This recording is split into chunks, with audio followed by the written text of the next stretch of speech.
Je souhaite la bienvenue à tous, anciens et nouveaux abonnés, à Animation Chrétienne. Merci beaucoup d'avoir regardé et partagé mes vidéos, que vous ne manquiez jamais d'aide au nom de Jésus, Amen. Aujourd'hui, je vais nous parler des endroits les plus dangereux où les esprits de surveillance se cachent et comment les stopper. Je nous ai dit que les sorcières et les sorciers peuvent posséder certains animaux ou insectes et peuvent également posséder des humains pour nous surveiller. Les esprits surveillants sont des observateurs, ils peuvent habiter dans votre corps ou dans celui d'une personne proche de vous. S'il vous plaît, assurez-vous de regarder cette vidéo jusqu'à la fin et de vous abonner à cette chaîne.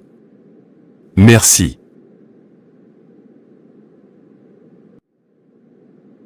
Tonton Sébastien, quelle surprise! Pourquoi es-tu si surpris?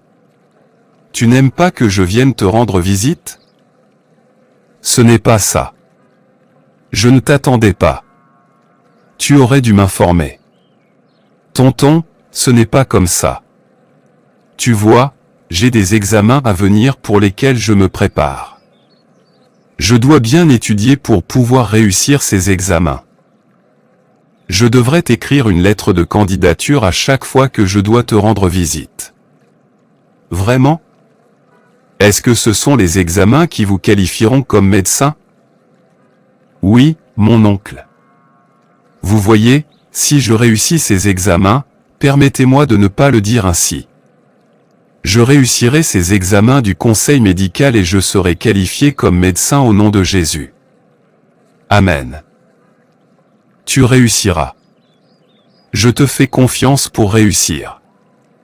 Tu es un garçon très intelligent, je le sais. Félix, je suis venu discuter de quelque chose avec toi. J'ai besoin de ton aide. Tu vois, mon fils essaie d'être admis dans ton école et il se prépare aux examens d'entrée mais j'ai l'impression qu'il ne fait pas assez. Je veux qu'il reste avec toi pour que tu puisses lui faire passer des épreuves qu'il ne comprend pas. Il ne se concentre pas quand il lit à la maison mais s'il vient ici, il sera plus concentré et tu pourras t'entraîner avec lui. J'aimerais vraiment l'aider mais je n'aurai pas le temps. Mes examens sont dans quelques semaines. Le dernier samedi de ce mois. C'est assez proche. Mais je te fais confiance pour t'en sortir avec brio. S'il te plaît, aide mon fils. Et si je faisais ça après mes examens? Il peut venir ici mais ce devrait être après mes examens. D'accord. J'attends ton appel après tes examens. Je te souhaite de réussir tes examens. Merci.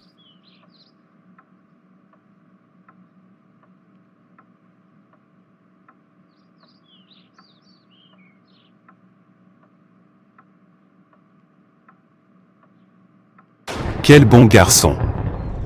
Il n'a même pas retenu sa langue. Il m'a raconté tous ses secrets sans aucune retenue. Maintenant, j'ai assez d'informations pour travailler. Tu veux devenir médecin? Passe les examens et on verra. La raison pour laquelle je voulais que mon fils reste avec lui, c'est juste parce que je veux qu'il me rapporte tous les détails concernant Félix. Son prochain mouvement, ce qu'il fait et toutes les informations sur sa vie. Maintenant, il semble que je n'aurai pas grand-chose à faire parce que Félix parle trop. Je peux maintenant aller voir papa avec ces informations. Il faut l'arrêter. Il ne doit pas devenir médecin. Il doit rater ses examens. Comment peut-il devenir médecin alors qu'aucun de mes enfants ne l'est? Je ne le permettrai pas. C'est une abomination et cela va blesser mon ego. J'ai de bonnes nouvelles. Mon neveu m'a dit ouvertement que son examen médical allait avoir lieu dans quelques semaines. Mon Dieu, je veux qu'il échoue. Il ne doit pas obtenir son diplôme et devenir médecin. C'est bien. Nous pouvons travailler avec les informations qu'il a partagées avec toi. Puisque tu veux qu'il rate les examens, tu dois lui offrir un cadeau. Tu lui offriras ce stylo en cadeau. Assure-toi qu'il l'utilise pour écrire ses examens et il échouera. N'oublie pas de le convaincre d'utiliser un stylo. S'il ne l'utilise pas, nos plans échoueront. Si l'encre touche son papier, alors l'échec et la défaveur s'abattront sur son papier. Merci beaucoup le grand. Je ne sais pas ce que je ferai sans toi. Je ferai comme tu l'as dit. Bonjour Félix. Tu sors? Et quand ont lieu tes examens finaux? Bonjour tonton. Ce samedi. Oui. Je vais à l'hôpital pour mon cours et mes exercices. C'est bien. J'ai un cadeau pour toi. Prends-le. Je l'ai vu aujourd'hui dans une papeterie et j'ai tout de suite pensé à toi. Utilise-le pour tes examens. Il te sera favorable et ton texte trouvera grâce aux yeux du professeur qui sera chargé de te noter. C'est tellement drôle, mon oncle. Ce n'est qu'un stylo. Il ne me fera pas réussir ou échouer. Je ne peux réussir que si je lis et me prépare aux examens. La Bible dit que nous devons étudier pour nous montrer approuvés par Dieu. R. Tu te moques de ton oncle? Je n'avais rien à te donner. J'ai eu honte que tu deviennes bientôt médecin et que je ne t'ai rien donné. Je t'ai donné ce stylo mais tu te moques de moi. Ce n'est pas comme ça. J'apprécie ton attention. Merci beaucoup pour le stylo. Je le prends pour mes examens car cela vient de vous. Très bien, mon oncle. Je suis en retard. Je te dépose à l'arrêt de bus le plus proche. Bonjour à toi. Je t'appelle pour vous souhaiter de réussir vos examens et pour vous rappeler d'utiliser le stylo. Oui monsieur. Merci beaucoup pour le cadeau et merci de t'être souvenu que j'ai des examens aujourd'hui. Je ne manquerai pas d'utiliser le stylo. Bon garçon. Bonne chance mon docteur. Au revoir. Si tu utilises ce stylo, tu seras condamné. Ton père a dit à tout le monde que son fils était médecin. Il l'appelle déjà papa médecin. Laisse-moi voir comment tu vas obtenir ton diplôme et être appelé à exercer en tant que médecin si tu ne réussis pas les examens. Je continuerai à te surveiller et à m'assurer que tu échoues à chaque fois que tu repasses les examens. Père, je te demande de me précéder et de redresser tout chemin tortueux. Rappelle-moi tout ce que je lis. Je couvre mes papiers et mes fournitures et mes stylos du sang de Jésus-Christ. Je me couvre du sang de Jésus-Christ. Père, que je trouve grâce à tes yeux et devant les examinateurs. Mon script ne sera pas égaré ou remplacé au nom de Jésus. Merci Père, je sais que tu as répondu. Au nom de Jésus, je prie. Amen. Où ai-je gardé ce stylo que mon oncle m'a donné? Je l'ai gardé dans mon tiroir, mais je ne le trouve pas et je suis en retard. Le stylo n'est pas vraiment important car mes examens sont surtout pratiques. J'utiliserai un autre stylo si j'en ai besoin.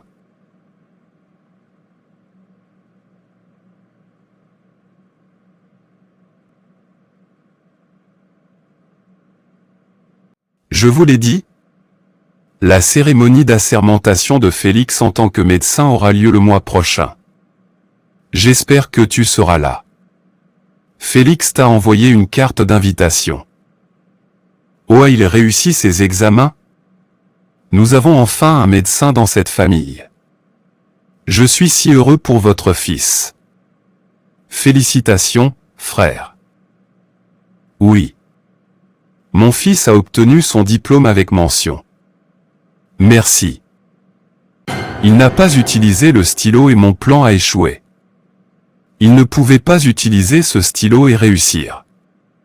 Félix m'a trompé. Je suis tellement en colère.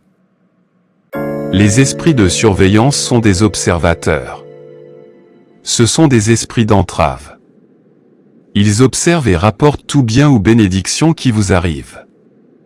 Leurs informateurs et un esprit de surveillance peuvent utiliser un individu ou même un animal pour opérer, et lorsque les esprits de surveillance sont dans votre vie, ils se cachent dans votre langue. Ils ne vous permettront pas de garder vos plans ou vos bonnes nouvelles pour vous. Ils ne vous permettront pas d'avoir cette capacité de concevoir jusqu'à ce que vous ayez atteint la maturité de votre objectif avant de l'exprimer. Vous ne pourrez pas contrôler votre langue. Vous exprimerez constamment vos idées, les concepts que vous êtes censé porter dans votre cœur. Ils ont besoin que vous parliez parce qu'ils travaillent avec les informations que vous leur donnez. Certaines personnes ne sont pas nécessairement vos ennemis, mais elles véhiculent une énergie négative où le diable les utilise.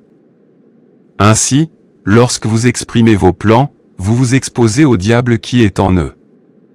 Les esprits de surveillance ne peuvent agir qu'en fonction de ce qu'ils savent de vous, ce qui signifie que tant que vous gardez la bouche fermée, vous n'aurez pas à surveiller vos arrières et ils ne pourront pas vous affliger. La destinée de Samson était de délivrer les enfants d'Israël des mains des Philistins. Les Philistins ne pouvaient pas l'arrêter tant qu'ils ne connaissaient pas son secret, tant qu'ils ne savaient pas pourquoi il était si puissant. Qu'ont-ils fait? Ils ont stratégiquement placé l'esprit de surveillance dans sa vie. Dalila continuait à demander à Samson quel était le secret qui le rendait si puissant. Jusqu'à ce qu'il partage et dise à Dalila que sa force était dans ses cheveux. Et ses cheveux furent coupés. Samson aurait accompli son destin s'il n'avait pas partagé son secret, mais il est mort. La partie la plus dangereuse de notre corps utilisée par les esprits surveillants est la langue. Beaucoup de gens ne peuvent pas progresser dans la vie parce qu'ils parlent trop. Ils partagent tout avec les gens qui les entourent et qui peuvent abriter des esprits de surveillance. Chaque fois que vous partagez vos objectifs, vos rêves, vos projets et vos réalisations avec eux, avant même de vous en rendre compte, tout s'effondre et c'est parce que vous avez affaire à un esprit de surveillance. Faites attention à qui vous partagez vos rêves, vos progrès, vos plans, car tout le monde ne veut pas vous voir progresser.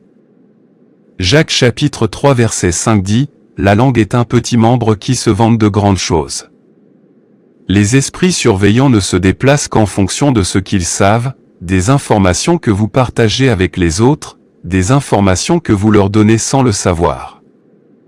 Si vous surveillez votre bouche et savez quand vous taire, vous n'aurez pas à surveiller vos arrières. N'oubliez pas de mettre un pouce bleu sur cette vidéo, de la partager avec d'autres, d'activer la cloche de notification et de vous abonner à cette chaîne. Merci d'avoir regardé, que Dieu vous bénisse. Amen.